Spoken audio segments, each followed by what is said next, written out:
पिछली वीडियो में हमने जीएसटी खत्म कर लिया था और जीएसटी के साथ हमारी रेवेन्यू भी खत्म हो गई। मैंने आपको बताया हुआ था कि जब भी हम फिस्कल पॉलिसी पढ़ते हैं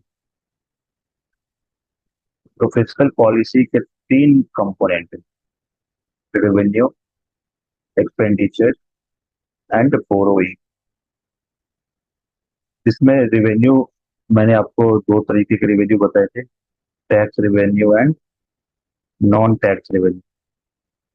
टैक्स रेवेन्यू में भी फिर कई तरह के क्लासिफिकेशन मैंने आपको बताए थे, जो मेजरली हम लोग डायरेक्ट टैक्स और इनडायरेक्ट टैक्स, इनडायरेक्ट टैक्स के रूप में उसको मेजरली देखते हैं। दूसरी भी क्लासिफिकेशन है, जैसे specific tax, ad value of tax, या फिर प्रोग्रेसिव और रिग्रेसिव टैक्स। फिर मैंने आपको सरचार्ज और सेस का भी मतलब समझाया था। इनडायरेक्ट टैक्सेस में मैंने आपको चार इंपॉर्टेंट इनडायरेक्ट टैक्सेस बताए थे: excise duty, custom duty, state level VAT और फाइनली जीएसटी। जीएसटी के साथ हमारी रेवेन्यू कंपोनेंट फिस्कल पॉलिसी की खत्म हो गई। आज हम जो हमारी लेक्चर होगी आज, वो हम बात करेंगे borrowing. As I have told you earlier, expenditure will not take more than half an hour. So we will finish expenditure in the last. Next important section, or the very important section of fiscal policy, is borrowing. Because when will you borrow? When you have a shortfall, when you have a deficit. And in this particular topic, we will understand about different types of deficit: revenue deficit, fiscal deficit, effective revenue deficit, and primary deficit.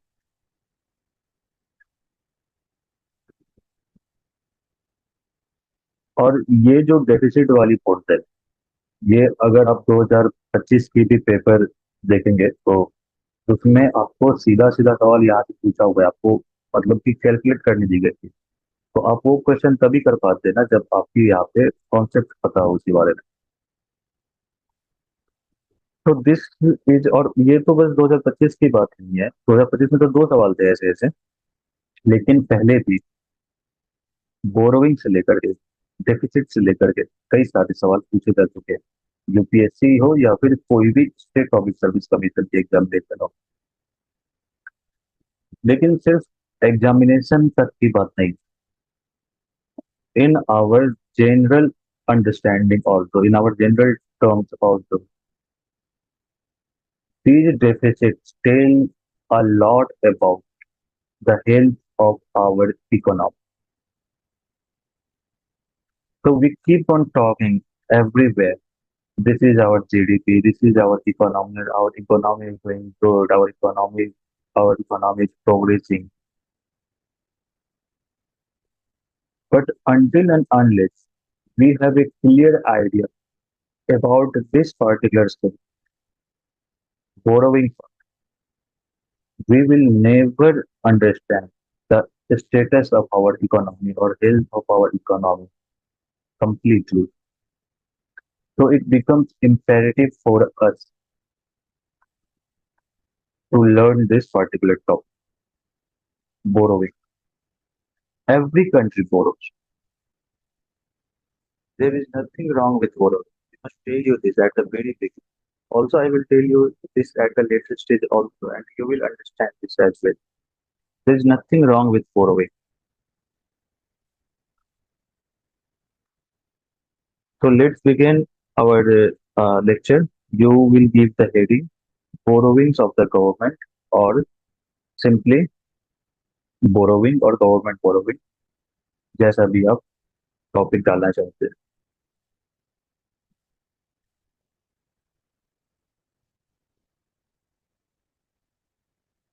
Borrowings of the government.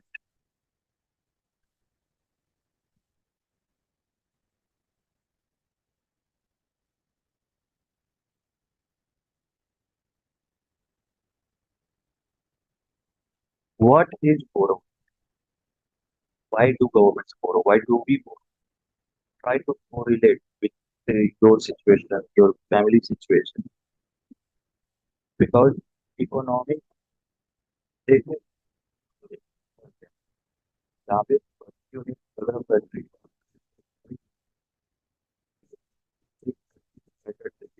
Same pattern हमें जो smaller unit of economy है जो कि family है वह भी हमको वो पैटर्न गवर्नमेंट भी बजट प्रिपेयर करते हैं, हम और आप भी बजट प्रिपेयर और कॉन्सेप्ट दोनों में लगभग सेम ही चलता है। हाँ, थोड़ी बहुत डिफरेंस डिफरेंस ये है कि जब हम बजट प्रिपेयर करते हैं तो हमारे पास इनकम हमें पता है कि हमारी इनकम क्या है और इस इनकम के बेसिस पे हम एक्सपेंडिचर प्लान करते हैं।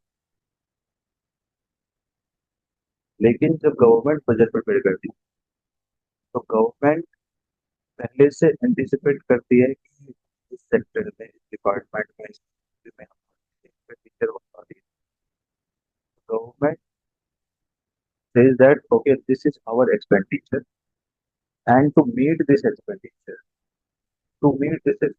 we're going to raise the revenue to meet this expenditure we're going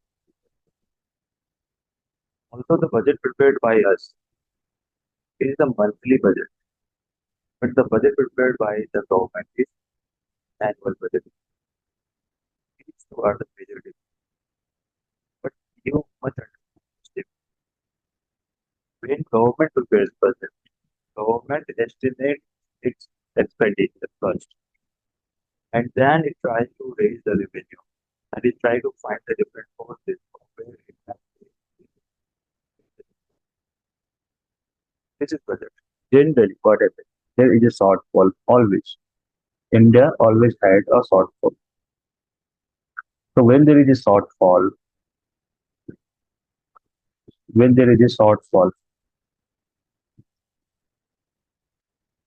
so what happens is expenditure,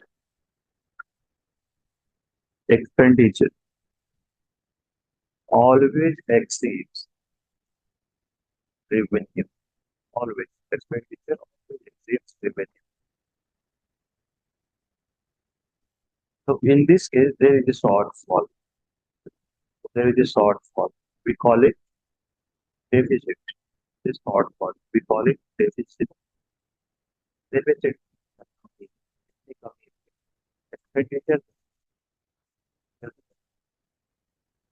पर हमारी रेवेन्यू 5%, ये 5% डेफिसिट एंड इंडिकेट करती है कि डेफिसिट तो अब टीचर के लिए have to borrow and whatever self free. So when the expenditure exceeds revenue, then there is a deficit. And to meet the required expenditure, to fulfill this deficit, to fulfill this deficit, government also borrow. It can borrow internally as well as externally. Internal borrowing कहाँ से हो सकती है? Internal borrowing हो सकती है RBI से. Internal borrowing कहाँ से हो सकती है? बैंक से. Internal borrowing कहाँ से? बैंक and इंटरनल बोरोइंग और कहाँ से हो सकती है? इंटरनल बोरोइंग पब्लिक से हो सकती है public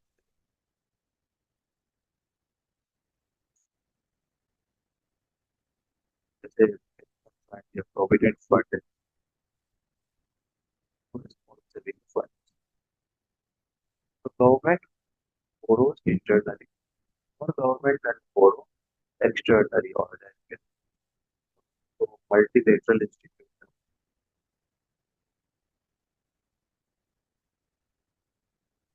वर्ल्ड बैंक या IMF या रीजनल जो फैसिलिटी है, Asian Development Bank, New Development Bank, इन सब जगहों से government external, when the expenditure of the government exceeds its revenue, then there is a deficit, and to meet this deficit, this borrowing. Now understand this and pay attention because this is very important topic. This borrowing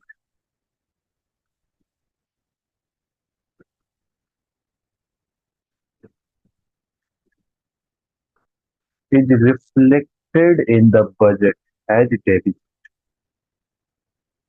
This borrowing is reflected in the budget as deficit. ये borrowing budget में deficit के तरह deficit के form में reflect होते हैं and in the union budget. देखो budget state में भी होती है पर जब हम बजट की बात करेंगे तो आपको समझना है कि हम कितने बजट की बात करें। जहाँ स्टेट बजट की बात करनी होगी स्पेसिफिकली वहाँ पे स्टेट बजट। तो from now on budget would invariably be union budget. तो बजट में पर बोरोविंग कहाँ रिफ्लेक्ट होती है तो बजट में किस फॉर्म में डेफिसिट के फॉर्म। तो जितनी डेफिसिट है उतनी हम बोरो करेंगे तो borrowing reflected as deficit in the budget. And in the budget, we have four deficit, four types of deficit.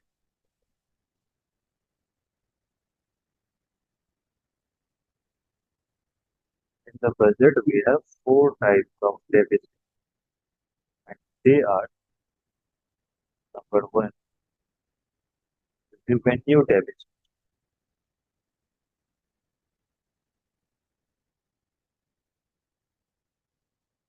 Revenue deficit. दूसरी, effective revenue deficit.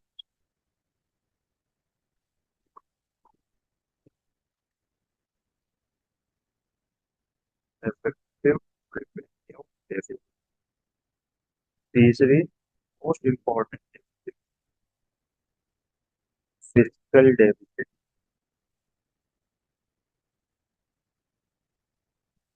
और चौथी, प्राइमरी डेफिसिट। जो कि एसए ने आपसे प्राइमरी डेफिसिट की वैल्यू पूछी थी, कुछ डेफिसिट दे करके आपसे प्राइमरी डेफिसिट की वैल्यू पूछी। तो क्वेश्चन तो बहुत आसान है पर अगर आपको कॉन्सेप्ट पता है तो आप वहां पे कर कर लिया होगा, आपने कर लिया। अगर आपको कॉन्सेप्ट पता थी तो आपने कर लिया होगा। तो बजट में चार तरह की डेफिसिट शो की जाती है, revenue deficit, effective revenue deficit, physical deficit और प्राइमरी डेफिसिट। इन चारों को हम अपने डेफिसिट या बोरोइंग वाले topic में कवर करेंगे। लेकिन उससे पहले इन चारों डेफिसिट को समझने के लिए हमें कुछ चीजों को और समझना पड़ेगा। बेसिक सी बातें हैं इसलिए उनको पहले समझना पड़ेगा क्योंकि ये डेफिसिट बजट में शो होते हैं। क्योंकि ये डेफिसिट बजट में शो होते हैं तो इन डेफिसिट को समझने के लिए और इनको डिराइव करने के लिए हमें बजट के कंपोनेंट्स को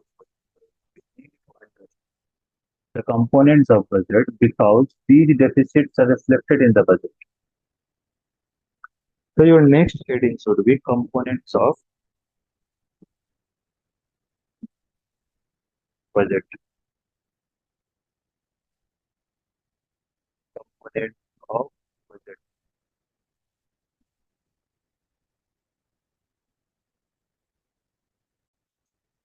Let me ask you a very simple question here. How many of you knew this before? That budget is presented in two parts. Budget is presented under two parts. How many of you knew this before? Budget is presented under two parts. What are they? They are revenue budget.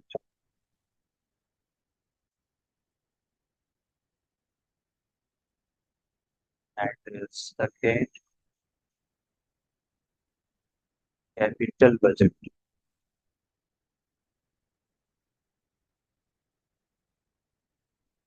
ये चीज आपको वहां भी मिल जाती है NCERT में, macro economic class. Budget is presented under two parts. First one is revenue budget and second one is capital budget. When we talk of revenue budget, these constitute of when we talk of revenue budget, it consists of again two parts. It consists of revenue receipt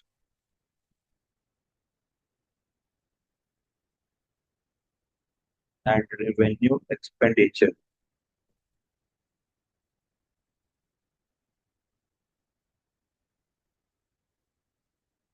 Revenue receipt और revenue expenditure. अच्छा, budget जो revenue budget, इसको हम और भी कुछ नामों से जानते हैं. हम इसको कहते हैं revenue budget is also called revenue account of the budget. Revenue account of the budget. It is also called day to day current day to day account of the budget. Current day to day account of the budget. Current day-to-day account of the budget because it consists of day-to-day receipts and day-to-day expenditure. When we talk of revenue budget and its components such as revenue receipt and revenue expenditure, revenue receipt would contain day-to-day income of the government. Revenue receipt would contain day-to-day income of the government, and revenue expenditure will contain day-to-day expenditure of the government. That's why revenue budget is called day-to-day account of the budget or current day-to-day account of the budget. It is also called revenue account of the budget. Similarly, capital budget also has two components. Capital budget also has two components. Capital receipts,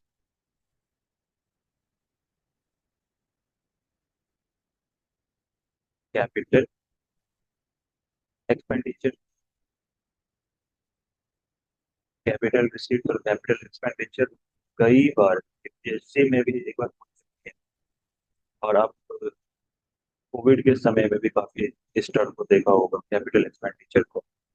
और अभी भी आप जब भी news पढ़ेंगे तो economic section में आप ये टर्म देखते होंगे.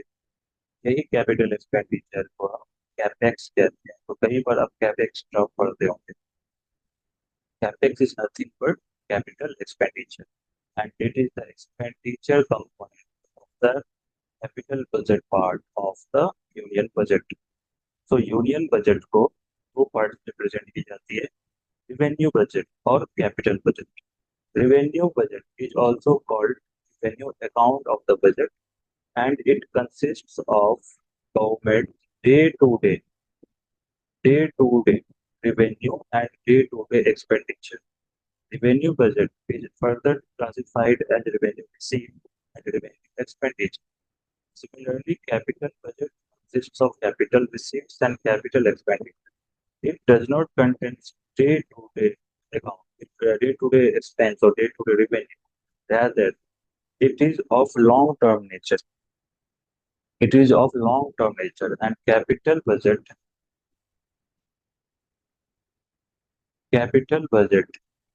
contains government's assets and liabilities. It contains assets and liabilities of the government. Assets and liabilities of the government. Simple terms, assets वो चीज है जो हमें मनी पैसे देती है, और लाइबिलिटी वो चीज है जिससे हमारे पैसे जा रहे हैं। जैसे हमने कोई स्टॉक खरीदा, इसको सिंपल टर्म्स में समझो कि एसेट वो टर्म्स हैं जिससे मनी हमारे पास आ रही है, और लाइबिलिटी में मनी हमारे से उड़ जा रही है। जैसे मैंने कोई स्टॉक खरीदा, इन फ्यूचर स्टॉक की प्राइस बढ़ गई, so that will give me, that stock will give me money, that stock will give me capital. तो दैट इज एसेट। मैंने कोई जमीन खरीदी, जमीन की प्राइस बढ़ गई, दैट इज एसेट। पर मैंने कोई मोटर बाइक खरीदी, मोटर बाइक खरीदी तो मेरे पास कोई पैसे नहीं आ रहे हैं, उसके मेरे पैसे चले गए, सो दैट इज लाइबिलिटी। मैं किसी को लोन दे रहा हूँ, अब लोन दूंगा तो मुझे उसके इंटरेस्ट मिलेंगे, so that interest is my asset. But अगर मैं किसी से लोन ले रहा हूँ और उसके इंटरेस्ट दे रहा हूँ, तो that will be my liability. तो in basic terms, in very simple terms, assets are those resources जिसकी वजह से हमारे पास, हमारे जेब में पैसे आ रहे हैं, और लाइबिलिटीज वो चीज है जिससे हमारे पैसे जा रहे हैं। So capital budget consists of assets and liabilities of the government. I hope this is clear until now. Okay, shall I move on?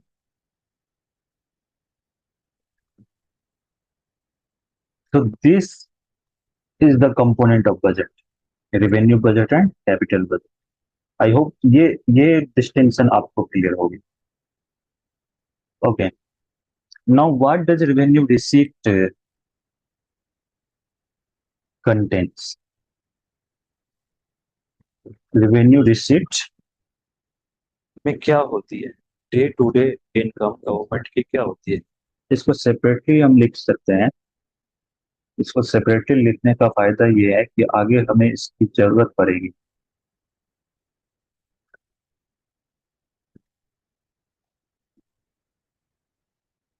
Okay, so we have revenue account on one hand,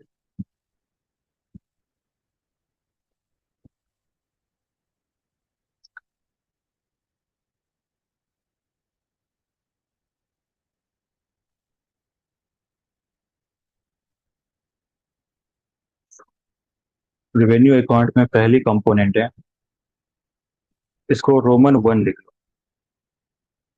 Roman one, या आप ABCD भी लिख सकते हैं। पहली component है revenue receipt. Revenue receipt यानी कि आपकी income, revenue receipt, revenue receipt will contain, जो कि ये डे टू डे अकाउंट है ना, ये डे टू डे का रेवेन्यू अकाउंट है, डे टू डे अकाउंट है। तो रेवेन्यू रिसीट में आपकी डे टू डे इनकम क्या होगी? दो तरह की इनकम होगी यहाँ पे। एक तो होगी आपकी टैक्स इनकम, टैक्स रिसीट, और दूसरी होगी non tax receipt.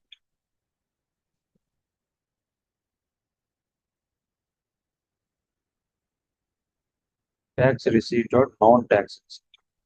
Tax receipt जो गवर्नमेंट टैक्स लेती है, दोनों ही डायरेक्ट और indirect tax.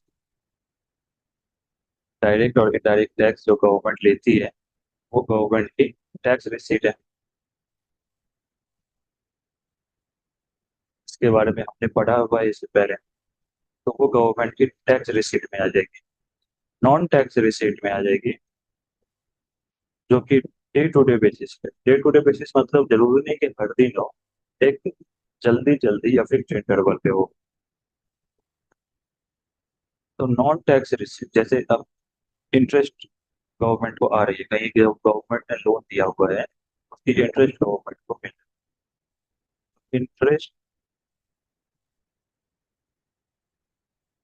Received on loans, fees charged for service, rental income against it's property.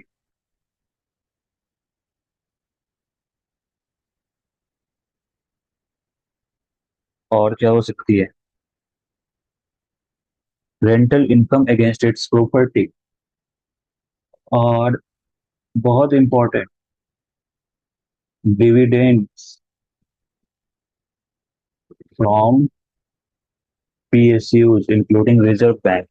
ये तो आप कई बार देखते होंगे कि रिजर्व बैंक ने इतने रुपए गवर्नमेंट को दिए, तो वो जो गवर्नमेंट रुपए दे रही है रिजर्व बैंक, वो गवर्नमेंट के डिविडेंड है, उसमें शेयर है।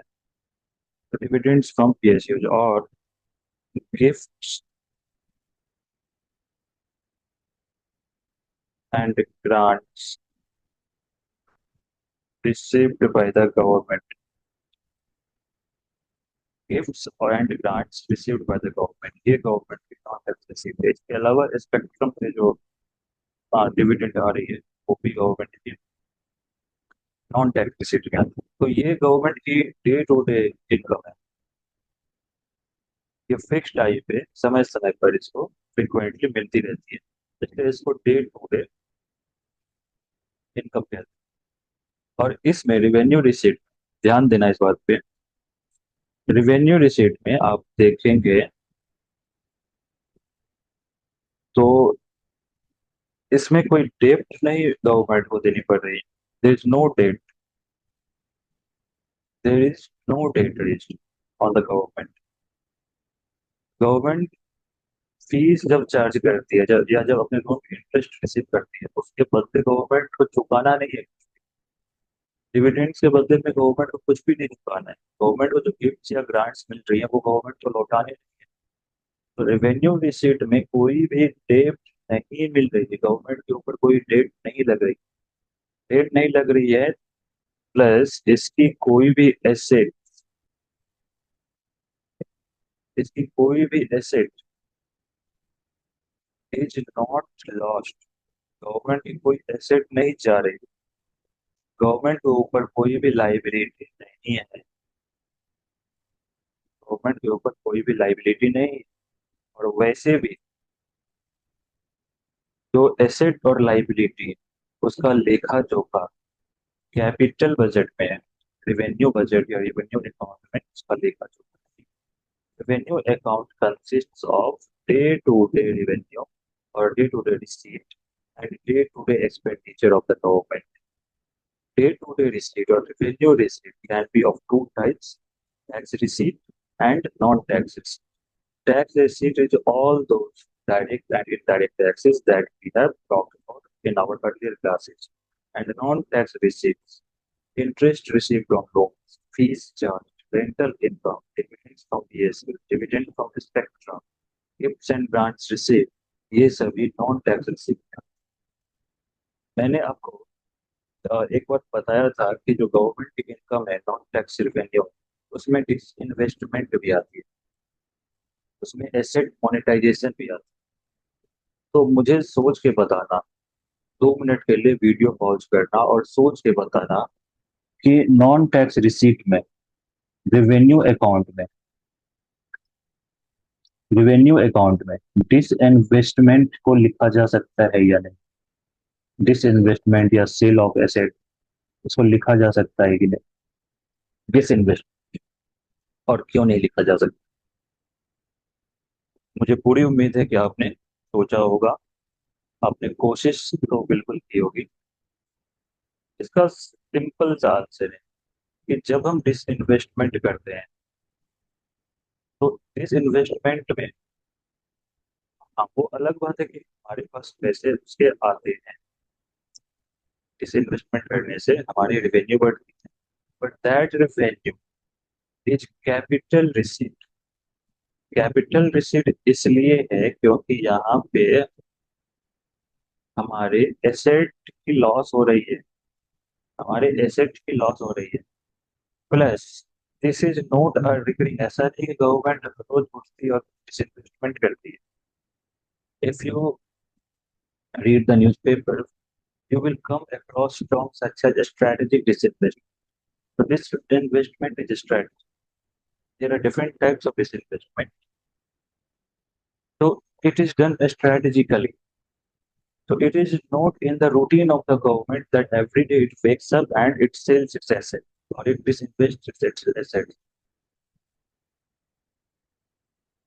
So this investment is not the day-to-day income of the government. It is a one-time. Government will decide which sector will it invest or disinvest, which portion will it disinvest. So it is decided and it is one time.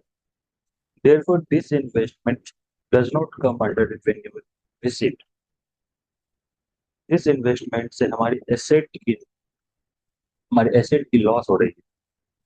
So this asset and liability part will come under capital asset और the capital budget.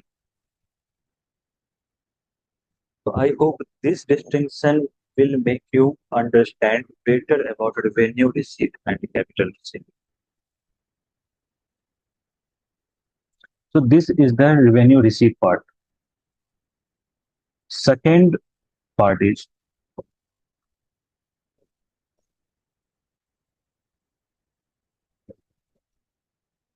second part of the revenue account or revenue budget.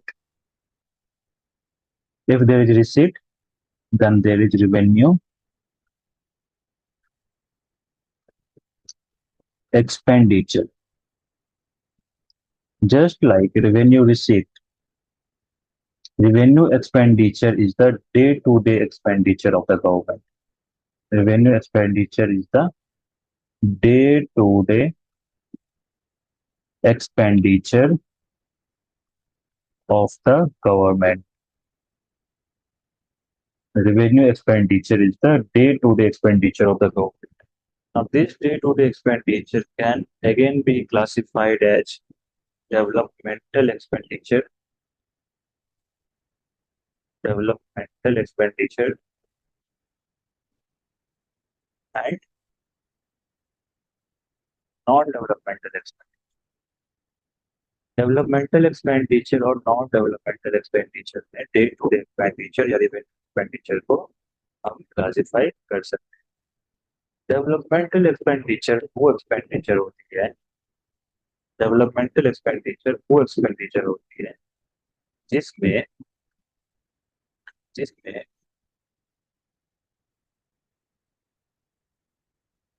Assets की creation होती है. Assets creation होती है. Developmental expenditure वो expenditure होती है जिसमें एसेट्स की क्रिएशन होती है. जैसे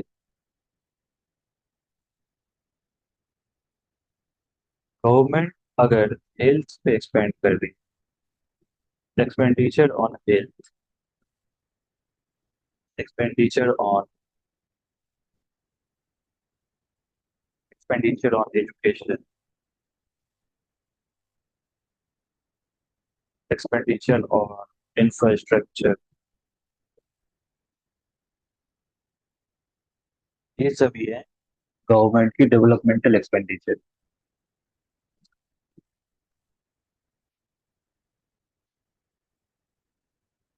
जो गवर्नमेंट की कम्युनिकेशन पे डे टू डे खर्च हो रही है, डे टू डे, ये सभी गवर्नमेंट की developmental expenditure. Non developmental expenditure में क्या आ जाएगी? लॉ एंड ऑर्डर को चलाने के लिए, लॉ एंड ऑर्डर को मेंटेन करने के लिए जो गवर्नमेंट के डे टू डे खर्च आ रही है. गवर्नमेंट जो पेंशन और सैलरीज दे रही है वो गवर्नमेंट की नॉन डेवलपमेंटल एक्सपेंडिचर है क्योंकि उससे कोई एसेट तो बन नहीं रही है. गवर्नमेंट जो सब्सिडीज देती है, गवर्नमेंट जो वेलफेयर प्रोग्राम्स चलाती है, वो सभी नॉन डेवलपमेंटल एक्सपेंडिचर है. गवर्नमेंट की जो ग्रांट्स है, मतलब जो ग्रांट्स स्टेट्स को देती है, grants to states and union territories, ये भी गवर्नमेंट की नॉन डेवलपमेंटल एक्सपेंडिचर है. Grants to states and union territories को थोड़ा हाईलाइट कर लेना क्योंकि इसको आगे हम यूज करेंगे जब इफेक्टिव रेवेन्यू डेफिसिट पढ़ेंगे वहां पे. तो गवर्नमेंट की डे टू डे एक्सपेंडिचर में डेवलपमेंटल एक्सपेंडिचर और नॉन डेवलपमेंटल एक्सपेंडिचर आ रही है। डेवलपमेंटल एक्सपेंडिचर में हेल्थ, एजुकेशन, इंफ्रास्ट्रक्चर, कम्युनिकेशन, फिर रिसर्च एंड डेवलपमेंट, पे गवर्नमेंट की जो डे टू डे खर्च हो रही है। फिर export promotion, export promotion, irrigation,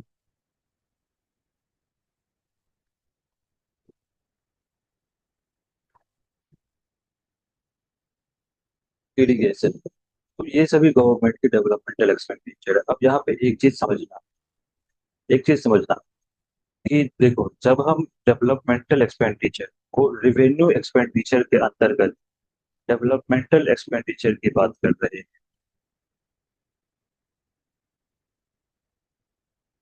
जब हम डेवलपमेंटल एक्सपेंडिचर की बात करते हैं अंडर रिवेन्यू एक्सपेंडिचर, और यहाँ पे जो मैंने आपको बताया कि एसेट क्रिएशन, ये आपको कंफ्यूजिंग कर सकती है, इसलिए इसको यहाँ से आप चाहे तो हटा सकते हैं। इससे क्या, एसेट क्रिएशन से यहाँ पे थोड़ी दूसरी मीनिंग लग सकती है कि आपको यहाँ पे लग सकता है कि यहाँ पे एसेट क्रिएट हो रही है, पर ये मतलब नहीं था मेरा बताने का। तो कंफ्यूजन को दूर करने के लिए इस एसेट क्रिएशन को यहाँ से क्लियर कर लो, मेरे ख्याल से वो ज्यादा ठीक रहेगा। देखो एक्चुअली क्या होता है, मैंने आपको एसेट क्रिएशन इसलिए बताई थी क्योंकि ये रिलेटेड है हेल्थ, एजुकेशन वगैरह, ये एसेट क्रिएशन वाले एक्टिविटी से रिलेटेड है। तो उसके लिए मैंने आपको बताया था एसेट क्रिएशन, पर एसेट क्रिएट नहीं हो रही यहाँ। रिवेन्यू एक्सपेंडिचर में जब हम हेल्थ की बात करते हैं, तो इसका ये मतलब नहीं है कि यहाँ पे हॉस्पिटल बन रहे हैं।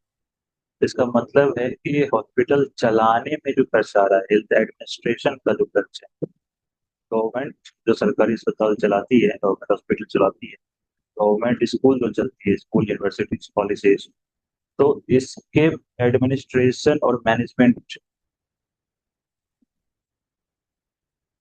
पे जो खर्च हो रही है, वो गवर्नमेंट की day to day revenue expenditure, that comes under developmental expenditure. क्योंकि इससे अल्टीमेटली डेवलपमेंट ही हो रही है ना। डेवलपमेंट क्या होती है? Development is inclusive, inclusive growth. So health पे अगर गवर्नमेंट खर्च कर रही है for the management of health, वहीं अगर गवर्नमेंट हॉस्पिटल बनाएगी, गवर्नमेंट स्कूल्स कॉलेजेस बनाएंगे, वो कैपिटल एक्सपेंडिचर में आएगी। इंफ्रास्ट्रक्चर डेवलपमेंट होगी तो वो कैपिटल एक्सपेंडिचर होगी, बट उस इंफ्रास्ट्रक्चर के management, that management comes under revenue expenditure, and in this revenue expenditure no assets are created.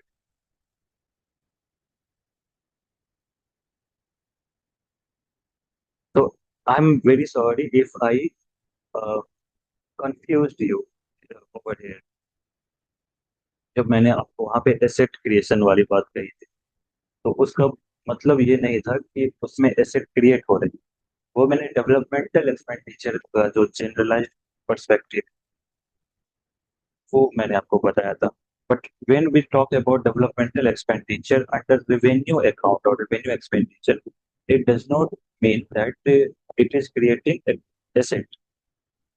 Rather, on the assets, on the management and administration of assets, the government incurs day-to-day expenditure. That expenditure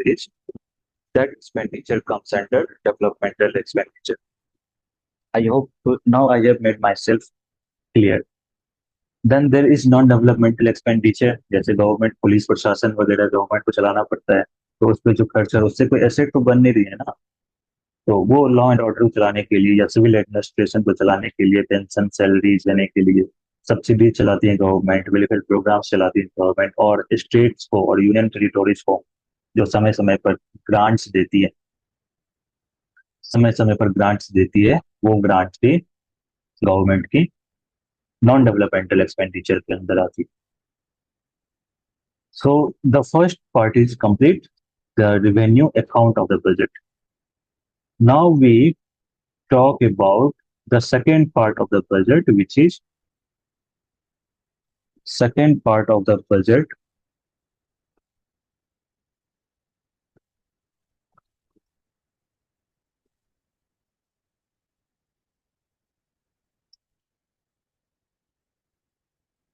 which is capital account of the budget or capital budget।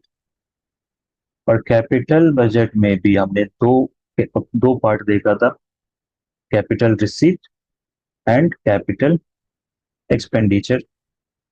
तो first we will talk about, इसको Roman 3 देना, 1 2 मत करना इसको। ये जो हम इधर दे रहे हैं, रेवेन्यू रिसीट को हमने रोमन 1 दिया है, रेवेन्यू एक्सपेंडिचर को रोमन 2 दिया है। तो आगे कैपिटल रिसीट और कैपिटल एक्सपेंडिचर को रोमन 3 और रोमन 4 देना है। तो third is our capital receipt.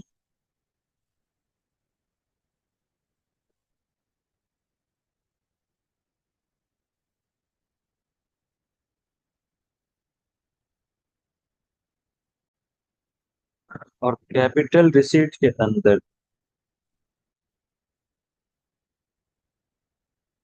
चार कंपोनेंट आएंगे। कैपिटल रिसीट के अंदर चार कंपोनेंट आएंगे। Disinvestment,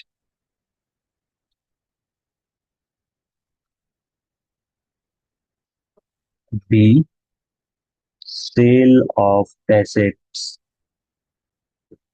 sale of assets, C recovery of past loans, and D borrowing, D borrowing. तो कैपिटल रिसीट के अंदर चार पार्ट्स, चार कंपोनेंट्स होते हैं।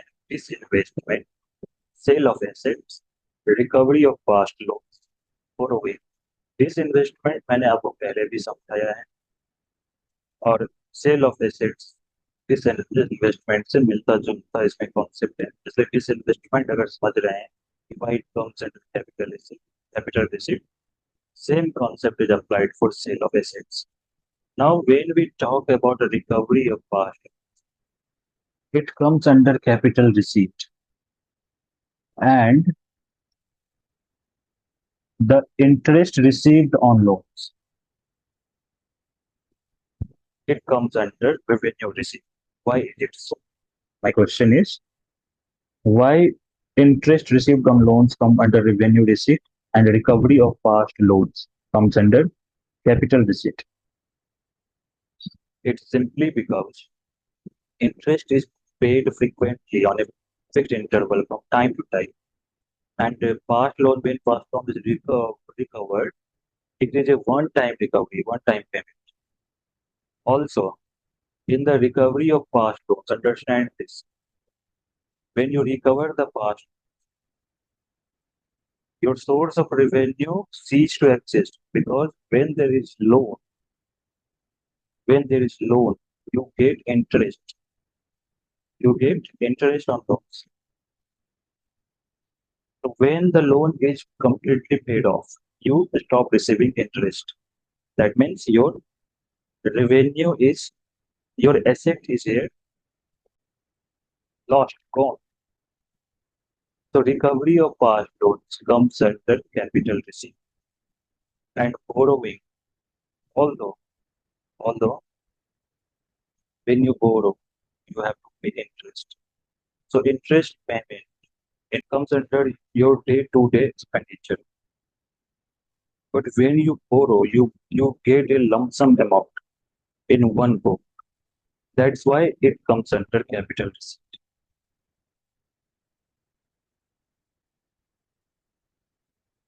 In capital receipt, pay very clear attention here, because if you miss this thing, you will not understand the deficits. So in capital receipts, we have four components: disinvestment, sale of assets, recovery of past, and borrowing.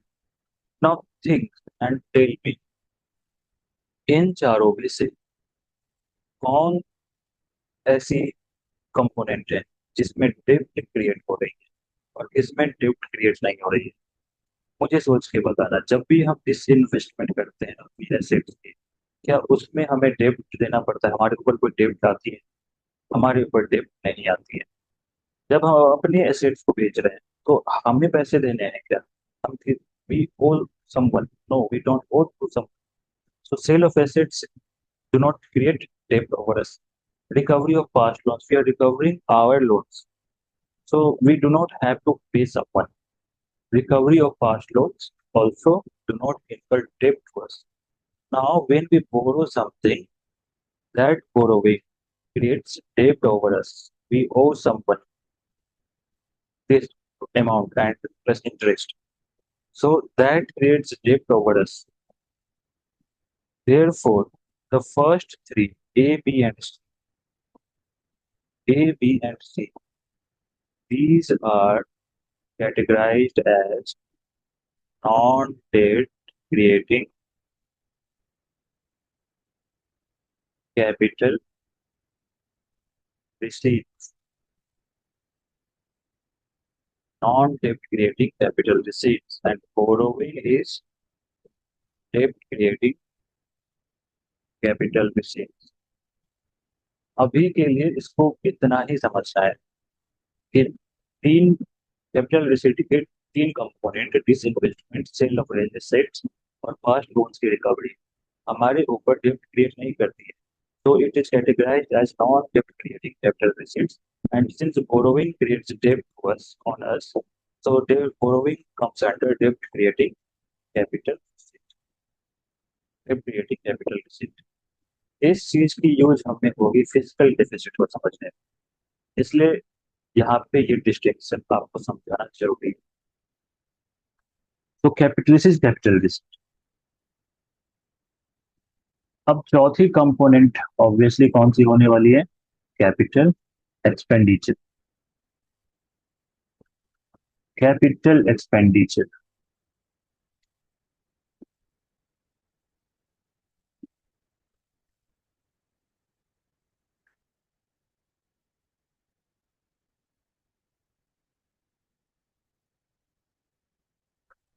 capital expenditure, it creates assets. When there is a capital expenditure, it is developmental expenditure. And when there is developmental expenditure, it creates assets. Covid के time में अगर आप लोग उस समय newspaper पढ़ते थे या न्यूज़ देखते थे तो आप हमेशा सुनते होंगे कैपेक्स की टर्म उस समय बहुत ज्यादा पॉपुलर हुई। और उसी ईयर 2020 या मेरे 2020 या 21, 2021 की बात शायद, या 2020 की प्रीलिम्स के पेपर में पूछी गई थी, व्हाट इज कैपेक्स? कैपेक्स की बस फुल फॉर्म आपसे पूछी गई। So that is our capital expenditure, and we continuously heard about this capital expenditure in terms of COVID-19. अब वहां पे क्यों कैपिटल एक्सपेंडिचर की बात हो रही? क्योंकि प्राइवेट इन्वेस्टमेंट हो नहीं रही थी, तो गवर्नमेंट वहां पे कुछ ऐसी चीजें करना चाह रही थी, कुछ एक्सपेंडिचर अपनी इस तरह से करना चाह रही थी कि वो जॉब्स क्रिएट करे, वो इंफ्रास्ट्रक्चर डेवलप करे, ताकि that will lure the private investment to invest in Indian economy. So capital investment creates assets.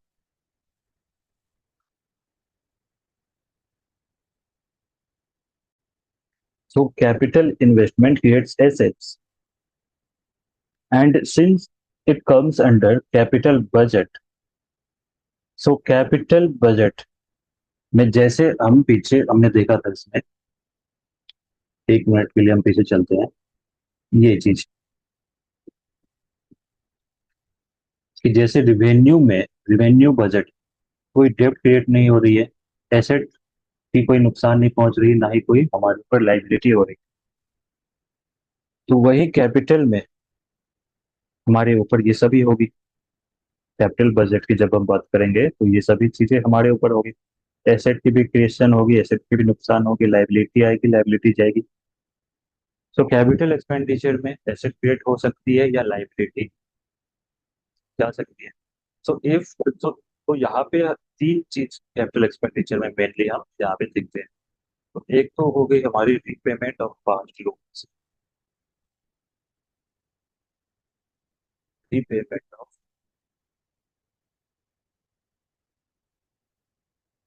Past loan. जब हमारे ऊपर लोन थी तो हमारी हम इंटरेस्ट दे रहे थे ना, उसमें इंटरेस्ट दे रहे थे, तो it was a liability on us. So now we have repaid our past.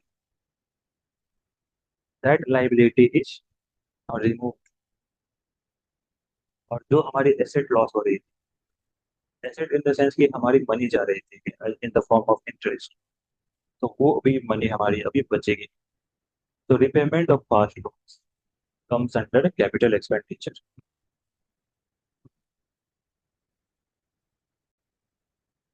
Loans to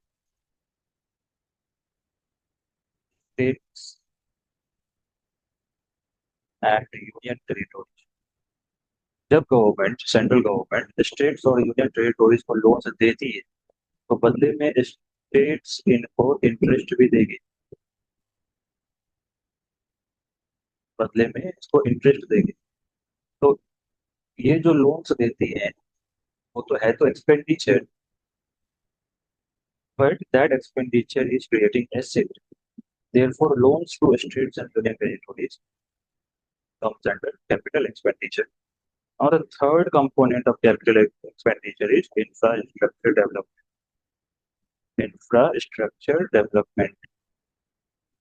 Infrastructure development is also capital expenditure. Infrastructure development.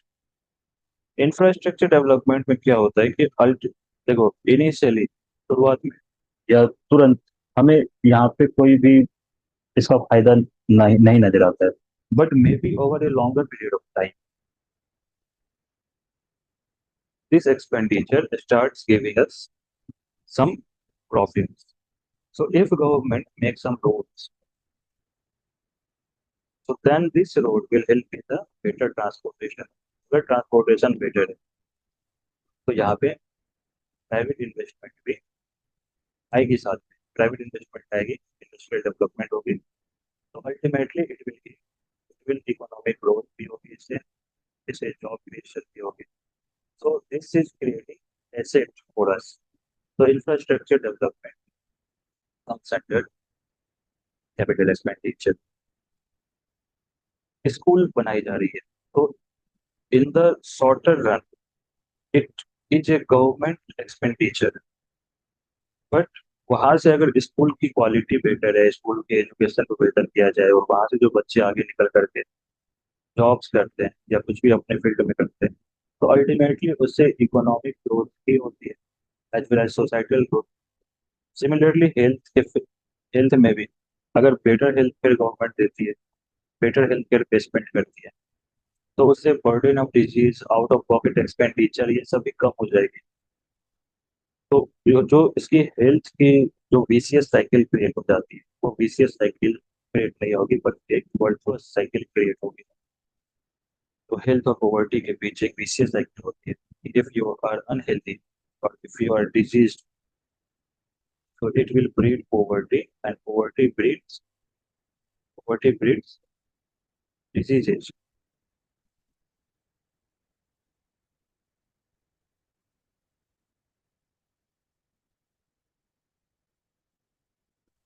इसको देखो अदर सेंस में मत नहीं लेना है आप, है ना, पढ़ाने की तरफ है।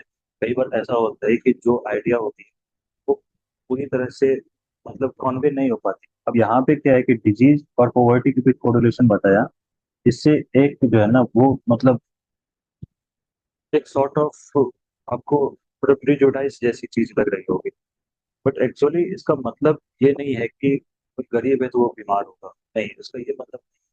पर होता क्या है कि अगर मान करो अब बीमारी तो किसी को भी हो सकती है, कोई भी बीमारी हो सकती है।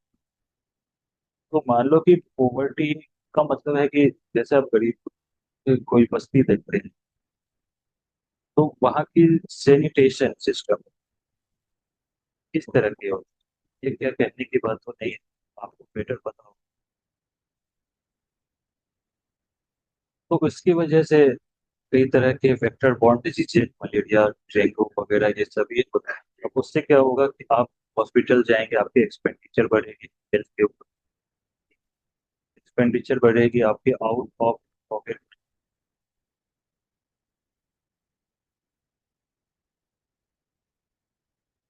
आपकी आउट ऑफ पॉकेट एक्सपेंडिचर बढ़ेगी। तो डिजीज की वजह से पॉवर्टी हो रही है, और पॉवर्टी की वजह से लोग ज्यादा इफेक्टेड हो रहे हैं। तो ये एक विशियस साइकिल क्रिएट करती है। लेकिन अगर गवर्नमेंट हेल्थ केयर पे इन्वेस्ट करे, गवर्नमेंट अगर इंफ्रास्ट्रक्चर पर क्रिएट करे, जॉब्स क्रिएट करेगा, तो ये पॉवर्टी को भी टारगेट कर सकती है, प्लस ये हेल्थ सिस्टम को भी बेटर कर सकती है। तो अल्टीमेटली इससे फायदा क्या होगा? एक तो इंडिविजुअल का फायदा होगा, सोसाइटी का फायदा होगा, प्लस इकोनॉमी का भी फायदा होगा। तो इंफ्रास्ट्रक्चर डेवलपमेंट में तुरंत रिजल्ट नहीं मिलती है, मिल सकती है, but generally it is a long term investment, and after some time the positive results of infrastructure development or capital expenditure is seen in the economy। तो ये हमारी कैपिटल एक्सपेंडिचर है। तो ये चार कंपोनेंट